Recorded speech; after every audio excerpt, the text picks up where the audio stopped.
Vous êtes sur la chaîne Riga Cognition, toujours dans l'acte de connaître. Ok. Aujourd'hui, je vais vous parler des racines énièmes d'un nombre complexe. Si vous n'êtes pas encore abonné, n'hésitez pas à vous abonner sur cette chaîne. Il y aura du lourd, quoi. Ne vous inquiétez pas et concentrez-vous sur tout ce que nous allons faire. Ça va payer.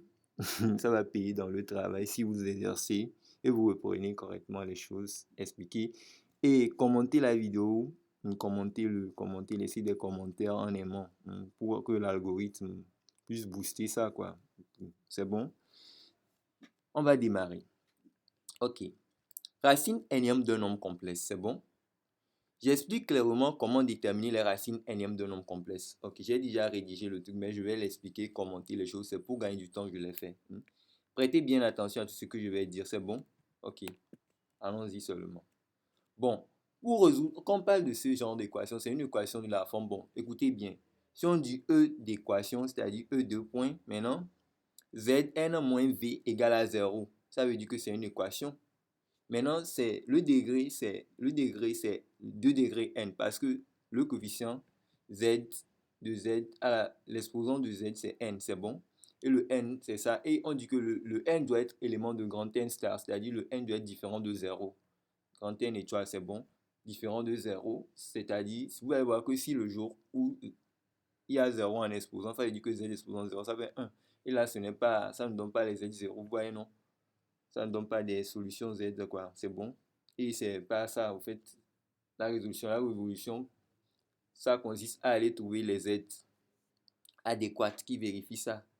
Ok, qui sont solutions, quoi. C'est bon. De l'équation en question, c'est bon. Donc ici, on a Zn. Maintenant, quand on dit Zn moins V égale à 0, ça veut dire que Zn égale à V. C'est bon. C'est une manière de l'écrire. Donc pour ce genre d'équation que j'ai cité là, on le ramène à cette forme. C'est bon. Le V là doit être, pour que ça soit, pour qu'on parle de équation de racine, c'est que le V doit être un nombre complexe, c'est bon. Et le Z, ça va être peut-être Z à la puissance 1, Z à la puissance 2, ainsi de suite jusqu'à une puissance donnée, quoi. Le N, ça prend les valeurs dans grand N étoile, c'est bon. Vous voyez déjà, non? L'ensemble grand N qui est l'ensemble des entiers naturels, c'est bon. Et l'ensemble C qui est l'ensemble des nombres complexes, c'est bon. Et un nombre complexe est sous la forme A plus IB, s'il s'agit de la forme algébrique, la forme exponentielle, vous savez comment l'écrire. La forme trigonométrique, vous savez comment l'écrire. Bon, dans ce que je vais vous enseigner, mon objectif serait que vous allez utiliser à chaque fois, vous allez chercher la forme trigonométrique du V en question, c'est bon? Du nombre complexe V là, on aura besoin de la forme trigonométrique à chaque fois. Et de même que le Z, d'abord le Z à la puissance N là, vous allez chercher sa forme trigonométrique, c'est bon?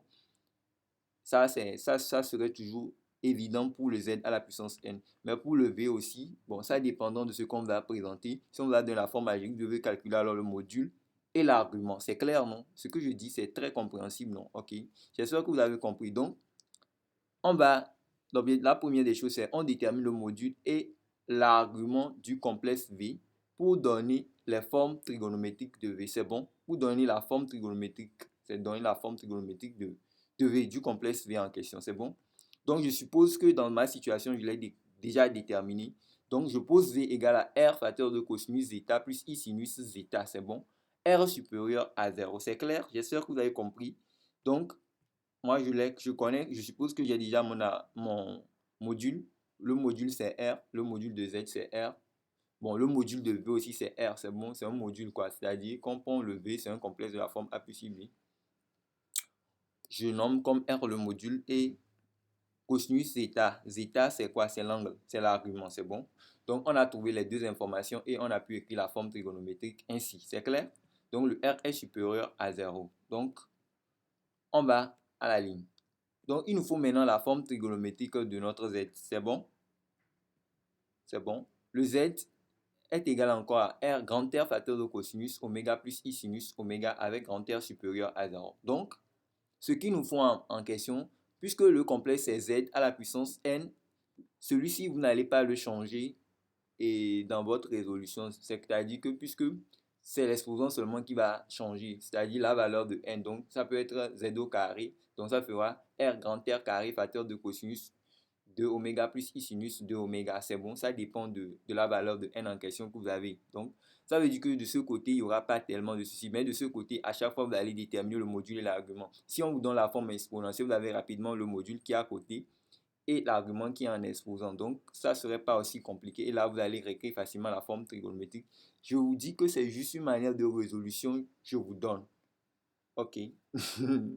Ok, on évolue. Donc, et étant donné qu'on a ceci, le Zn, et on a le V, donc on a les formes trigonométriques, on va identifier certaines informations dans ça. Donc, on va rapidement. Donc, j'ai dit le théorème de Moivre, la formule, c'est le théorème de Moivre autorise ceci, c'est bon. Si vous ne le connaissez pas, c'est un théorème de Moivre, ou bien formule de Moivre. Bon, ok. Z à la puissance n égale à ceci. Donc, maintenant, on a en face de nous Zn égale à V. Ça équivaut à qu'on fait l'identification rapidement qui est sous nos vues. Le R qui est à côté ici, c'est le module pour le V, et le Rn aussi, c'est le module. Donc, on va égaliser les modules. Donc, Rn, R à la puissance, grand R à la puissance petite n, c'est égal à petit r, c'est bon. Et le n oméga, c'est égal à quoi? Zeta plus de k pi. C'est encore l'identification au niveau des angles, c'est bon. N oméga, c'est égal à z et zeta plus de k pi, c'est bon. Donc, ce qui équivaut à quoi? Grand R égale à racine nème de petit r, c'est bon. Racine nème de petit r, ou bien on va dire que petit r à la puissance 1 sur n, c'est clair. Donc, oméga serait égal à quoi? 1 zeta sur n plus de k pi sur n, c'est bon. K élément de 0, 1, 2 jusqu'à n-1. Pourquoi n-1? Parce que ça dépend de l'exposant. Ça va me donner le nombre de cas possibles, c'est bon. C'est-à-dire que quoi? Si n égale à 2, ça veut dire que vous allez 2 moins 1. Ça fait combien? 2 moins 1, ça fait 1. Donc, ça fait, vous allez arrêter sur la valeur. K doit prendre la valeur 1 en dernière position. Donc, ça fait K doit prendre 0 et 1. Et on voit évidemment que ZK, ça va être Z0 et Z1. Donc, on a exactement deux solutions. C'est bon. Et ça répond parce que c'est Z au carré égale à V en ce ton. C'est bon. Donc, je fais la conclusion que quoi? Les n solutions de cette équation sont les complexes de la forme Z, sont les complexes ZK de la forme ZK égale à quoi? Racine nème de petit r crochet de cosinus zeta sur n plus 2 k pi sur n plus i sinus zeta sur n plus 2 k pi sur n. C'est bon? K avec k élément de 0 jusqu'à n-1. C'est bon? Bon, au lieu de l'écrire comme ça, quelqu'un peut prendre la forme exponentielle pour donner comme général pour ne pas trop écrire les choses. Donc, il va faire la phrase là que j'ai fait et puis il va dire que ZK est égal à racine nème de petit r comme ça, SOI zeta sur n plus de k pi sur n avec k élément de 0, 1 jusqu'à n-1. C'est clair pour vous? J'espère que vous avez compris, non? Donc, on évolue. Donc, c'est comme ça on résout ce type d'équation. C'est bon, si vous avez des questionnaires encore à propos de ça, n'hésitez pas à le laisser en commentaire. C'est bon? Donc maintenant, voici un exercice d'application que je propose que vous allez essayer. C'est bon? On donne le nombre j égale à moins 1 demi plus i racine carrée de j. De 3 sur 2. C'est ça qu'on appelle le nombre j. Donc on dit de quelle est la valeur de j bar. C'est bon? J bar, ce n'est rien que le conjugué de j que vous allez déterminer vous-même. Vous allez voir le corriger la prochaine fois. Je vais vous laisser ça. Bon, et maintenant, on vous dit de résoudre dans C K2. Ça va z au cube moins, en parenthèse, 1 plus i au carré. C'est bon? Égal à 0, c'est bon? Donc maintenant, ça là, c'est ce que je disais, on vous a présenté l'équation de cette manière. Donc vous allez l'écrire de la manière z au cube va être égal à quoi? 1 plus i le tout au carré. Or, 1 plus i, c'est encore 2i. 1 plus i le tout au carré, c'est 2i. Ça va vous aider au niveau de certains trucs, certains exercices des nombres complexes. Bon, moi, je le connais parce que c'est l'importance de ça. Ça vous donne une intuition pour faire certains travaux. C'est bon. Et maintenant, ce qu'il faut savoir, c'est quoi? Donc, on aura alors z au cube égale à 2i. Donc, on va aller chercher le v, c'est 2i. Donc, on doit déterminer le module et l'argument de 2i rapidement. Et puis, on fait le scénario. Après avoir trouvé la forme trigonométrique de 2i, maintenant, on va donner la forme trigonométrique de z au cube. Et puis, on met les deux informations et on fait le travail. C'est bon? Donc, qu'est-ce qui se passe? Maintenant, le petit b dit que z au cube égale à moins j bar. Bon, pour le reste, là, je ne l'ai pas dit. Vous allez l'essayer. C'est juste pour vous donner des idées. Avant que vous ne voyez le corriger du petit 1. Pour ceci aussi, z au cube égale à j bar moins j bar. Ça revient à z au cube égale à j bar. C'est facile. Si vous suivez les scénarios, je vais vous corriger ça aussi après. Bon, que je compte démarrer la correction, c'est un exercice d'application qui est ceci. Regardez attentivement. Bon, on va faire ça pour que tout le monde regarde. Voilà. Il s'agit d'un baccalauréat d'un pays de l'Afrique de l'Ouest.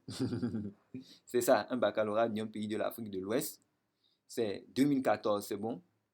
Et on dit soit l'équation E, Z, élément de C, Z à la puissance n égale à moins 9 racine de 3 plus 27 sur I sur 2, c'est bon. N élément de grand N étoile, c'est bon.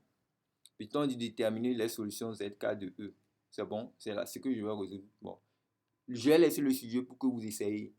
À un moment donné, je vais corriger ça si je trouve un peu de temps, tout le sujet, mais pour le moment, ce qui m'intéresse, c'est on est avec ça là, c'est ce qui m'est important à vous donner comme notion dedans.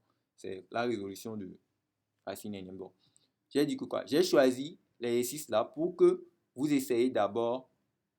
C'est bon. Je le corrigerai à un moment précis, c'est bon. Je vais laisser le corriger du petit 1, c'est bon. Puis après, donner les solutions de E. Lorsque n égale à 5, c'est bon.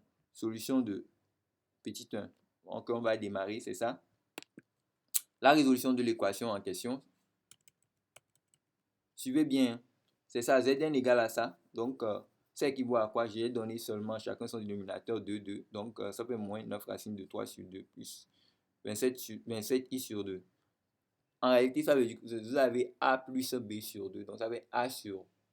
J'ai dit que A plus B sur C. Donc, ça fait A sur A sur C plus B sur C. C'est bon. C'est pas du tout compliqué. Donc, ici, notre A ici, c'est ça. Notre C, c'est 2. Donc, c'est ça. C'est une fraction, quoi. Ils ont un dénominateur commun qui est 2. Donc, je peux les séparer comme ça. Donc, vous avez compris aussi ça. Cette ligne-là, c'est ça doit être compréhensible. Bon. Comme je l'avais dit, moi je pose comme P maintenant. Dans le coup, j'avais posé V. Maintenant, je pose P égale à R facteur de cosinus eta plus I sinus eta. C'est bon. R supérieur à 0, P élément de C. C'est bon. P c'est un nombre complexe. C'est bon. Donc, maintenant, avec R et eta à déterminer. C'est bon. Donc, rapidement, vous avez le P devant. Vous calculez le module de P. Donc, ce que je vais faire, je vais laisser des prérequis en bas de la vidéo que vous allez aller sur pour ceux qui ont des difficultés pour déterminer un module et l'argument. Donc, je ne vais pas trop insister, trop commenter cela. Donc, qu'est-ce que je vais faire ici? Pour calculer le module, ça fait quoi? Ça fait, quand vous avez un nombre complexe Z de la forme A plus IB, le module, ça fait quoi? Racine carrée de A carré plus B carré. Grand racine de tout ça. Bon, donc ici, mon A ici, c'est 9 racines carrées de 3 sur 2. Mon B ici, ça fait 27 sur 2, c'est bon. Jamais avec le I, hein. Vous m'avez compris, quand vous allez mettre dans la racine là. Donc, on fait grand racine de 9 racines de 3 sur 2 au carré plus 1. C'est-à-dire ça va être englobé au carré maintenant plus 27 sur 2 englobé aussi au carré. Vous voyez non? Donc la racine de tout ça, ça donne ça. Après calcul, c'est ce que j'ai trouvé, 243. Donc vous avez déjà le module, c'est impeccable. Donc maintenant, je dis que argument de P, je le nomme comme état. Donc cette notation s'appelle état. Maintenant, posons quoi? Cosinus rho égale à quoi? Moins 1 demi et sinus rho égale à racine carrée de 3 sur 2. Pourquoi cela? Ça donne ça. Parce que quoi? Regardez. Regardez bien avec les yeux clairs. Ok, regardez-moi. C'est ceci. Parce que on dit souvent que le cosinus doit être la partie réelle sur le module. Le sinus doit être égal à la partie imaginaire sur le module. Donc, en faisant la partie réelle qui est 9 racines de 3 sur 2 sur le module qui est 243. Or, 243, c'est encore 9 racines de 3. Donc, les 9 racines de 3 vont se simplifier. Donc, il ne reste que finalement moins 1 demi. C'est bon, c'est clair. Et ici, regardez.